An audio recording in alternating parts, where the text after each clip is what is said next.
I am that I'm, అదే నేను, సోహం అదే కదా. ఐ ఆమ్ దట్ ఐఎమ్ అంటే దానికి పేరు పెట్టామనుకోండి ఫర్ ఎగ్జాంపుల్, అప్పుడు కాంట్రవర్సీలు స్టార్ట్ అవుతాయి, లేకపోతే పోలికలు స్టార్ట్ అవుతాయి.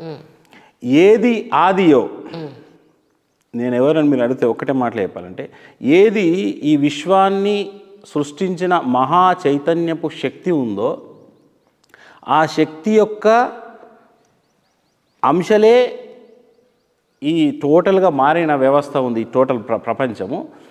మళ్ళీ బ్యాక్ టు పెవిలియన్, నేను ఎక్కడి నుంచి స్టార్ట్ అయ్యానో ఆ అనంత స్థితికి చేరుకున్నాను అని మాత్రం అనొచ్చు. చేరుకొని అక్కడ స్థిరంగా ఉంటూ అటు ఆ స్థితిలో ఇటు భౌతికంలో మనకు కొన్ని ఏదైతే మన ఒక సంసారం ఉంటుంది. ఎందుకంటే నేను మ్యారీడ్ కూడా, రాజయోగ, అందుకే శివ రాజయోగం, రాజయోగిలు అన్నట్టు. సో ఇద్దరు చిల్డ్రన్స్ ఉన్నారు. 2007లో పెళ్ళింది. అట్లా అంటే ఈ సెల్ఫ్ రియలైజేషన్ కాకముందే అయింది పెళ్ళి, ఈ భగవదనుభూతి ఆత్మానుభూతి కాకముందే అయింది. సో ఏదైతే మూలతత్వం ఉందో ఆ మూలతత్వాన్ని తెలుసుకొని అందులో సదా ఉండడమే ప్రతి ఒక్కరి పని. వాస్తవంగా ప్రతి ఒక్కరు వచ్చింది అందుకే. నో యువర్ సెల్ఫ్ అనే వర్డ్కు పూర్ణ అర్థం ఇదే.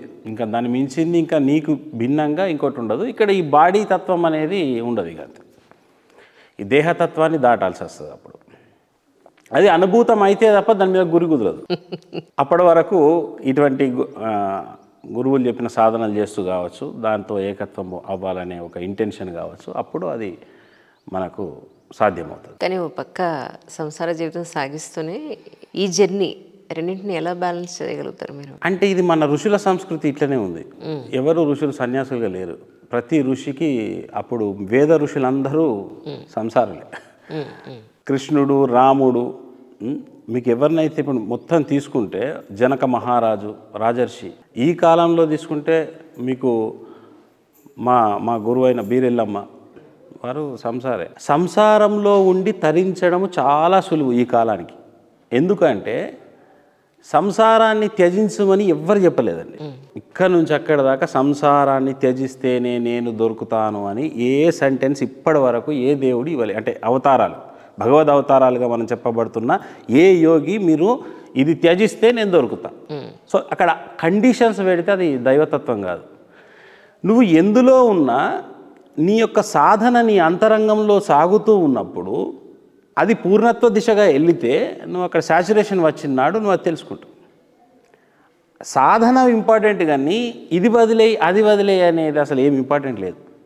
దానికి అసలు కొలమానమే కాదు భగవతత్వానికి.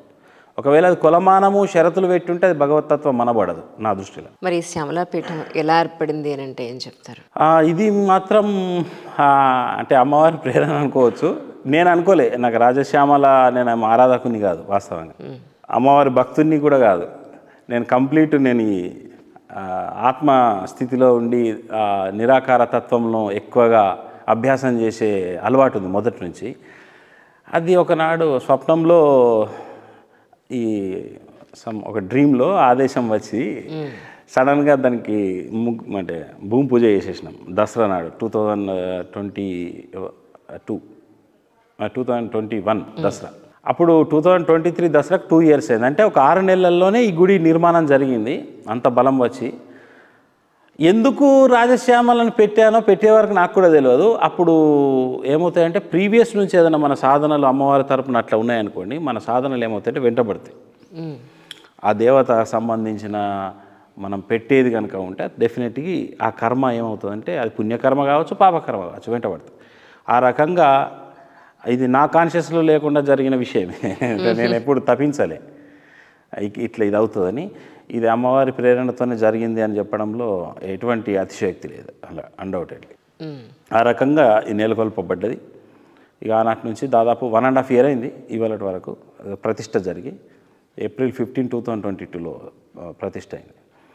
సో ఆ రకంగా ఇక్కడ నిత్య ఆరాధనలు, అమ్మవారికి సేవలు ఇదంతా జరుగుతూ ఉంది. మరి ఇక్కడ నిర్మల్లోనే పెట్టడానికి కారణం అంటే మన ఇక్కడనే ఉన్నా కదా. ఎందుకంటే నేను 10th వరకు మా లోకేశ్వరంలో చదువుకున్నాను హై స్కూల్లో, ఇంటర్మీడియట్ ఇక్కడనే, డిగ్రీ ఇక్కడనే. కాబట్టి మొత్తం నేను ఇక్కడనే ఉన్నా కాబట్టి మన సొంత ఊర్లో చేయాలనే ఒక అంటారు కదా, అప్పుడు ఇక్కడనే చేయాలి అనేది నా ఇంటెన్షన్, అంతే, ఇక్కడనే చేయడం అని.